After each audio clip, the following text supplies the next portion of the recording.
quando il senso civico e i mezzi di comunicazione aiutano a fare del bene. Giorni fa una bicicletta da donna è stata rubata a Pellestrina da un noto personaggio abituato a girare per i portici di Chioggia, che l'ha lasciata in Calle Manfredi.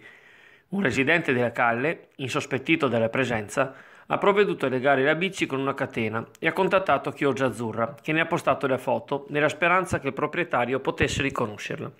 Al contempo, una signora di Pellestrina aveva sporto denuncia ai carabinieri riguardo il furto subito.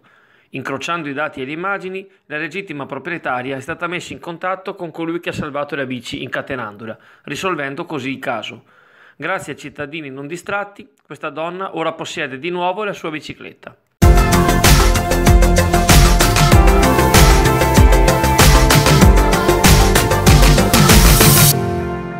Molte uscite di strada nella giornata di ieri per il forte maltempo che si è abbattuto sulla città. La pioggia ha reso scivolose le strade anche nei dintorni e attorno alle 8 di ieri mattina un tir contenente bombole si è capotato sulla rotatoria in uscita da Valli, creando difficoltà al traffico per molte ore. In tal caso, oltre alle condizioni del selciato, parte della responsabilità è data anche dalla velocità con cui molti affrontano la rotonda. Il recupero del mezzo è stato affidato ai vigili del fuoco.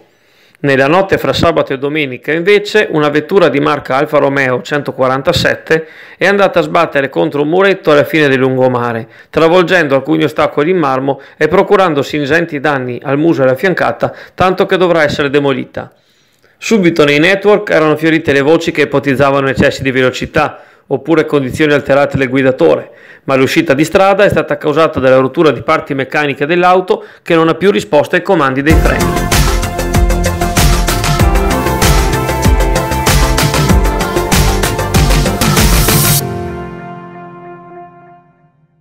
Il relitto di una briccola vagante per il canale San Domenico è stato recuperato stamane grazie all'intervento dei vigili del fuoco di Chioggia.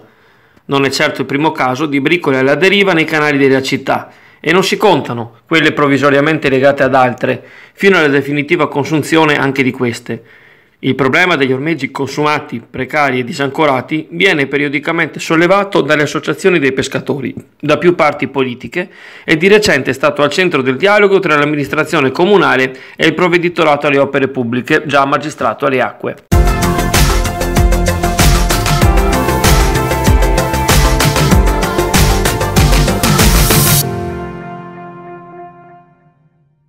È soddisfatto Massimiliano De Mozzi dopo l'1-1 strappato ieri al Forte Campodarsego. La Clodiense ha recuperato l'iniziale svantaggio con un gol su punizione di Baido e ha avuto altre occasioni per chiudere la partita. Un bel match tra due squadre forti, esordisce l'allenatore Granata ai microfoni di Chioggia Azzurra.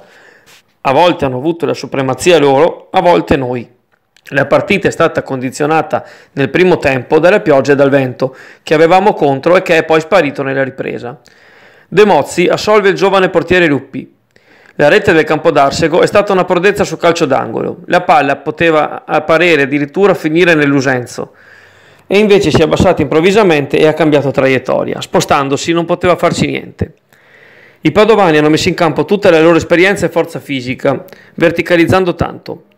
Noi però non ci siamo mai abbassati e abbiamo giocato a viso aperto, continua il tecnico di casa. Ci poteva stare la vittoria, ma il pareggio è giusto. Domenica, trasferta a Feltre, dove la Clodiense ritroverà Andrea Pagan, allenatore chioggiotto e vecchia conoscenza dello stadio Ballarin. Cerchiamo continuità e passi avanti, conclude il mister, nella speranza di recuperare qualcuno dei 5-6 infortunati attuali.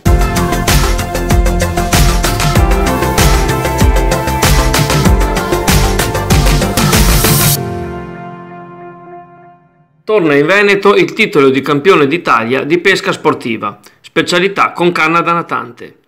Nel torneo effettuato lo scorso weekend sulle acque di Chioggia, la Sea Sporting Bibione ha spodestato dopo 5 anni consecutivi gli atleti bolognesi della Lenza Emiliana Tubertini, portando a casa per la prima volta il trofeo.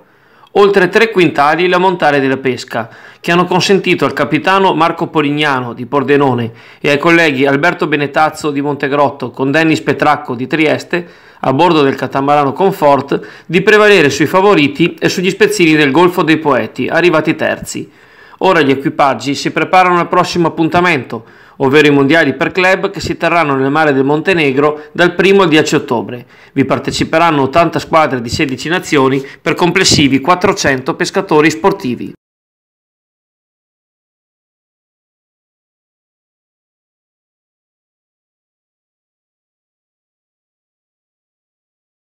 Giornata uggiosa, ciao Andrea, ciao amici e ben trovati all'appuntamento meteo dove si analizzerà anche la settimana che sta per cominciare.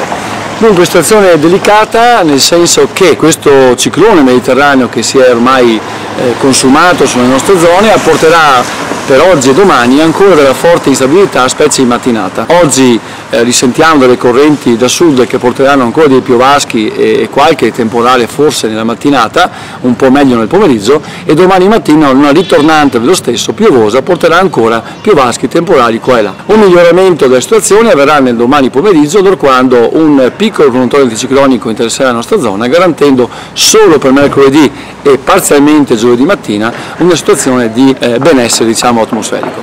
Dopodiché da venerdì una nuova discesa di aria fredda di estrazione polare, quindi dalla Norvegia, irromperà nel Mediterraneo e avremo ancora sicuramente del forte maltempo tra venerdì e domenica, ma ne riparliamo accuratamente all'altezza di giovedì.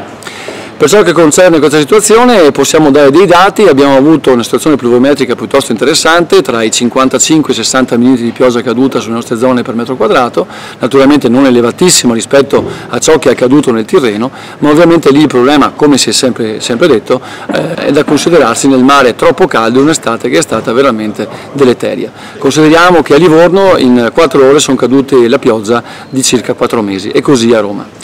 Quindi ovviamente è molto pericolosa la situazione perché queste depressioni che entrano nel bacino mediterraneo, trovando un mare molto caldo, creano dei fenomeni autogeneranti molto corposi. Quindi un settembre che si preannuncia molto dinamico e poco stabile e quindi l'estate settembrina quest'anno sicuramente non la vedremo. Della pioggia c'era bisogno, ma di troppa pioggia purtroppo ahimè si muore. Buona giornata a tutti.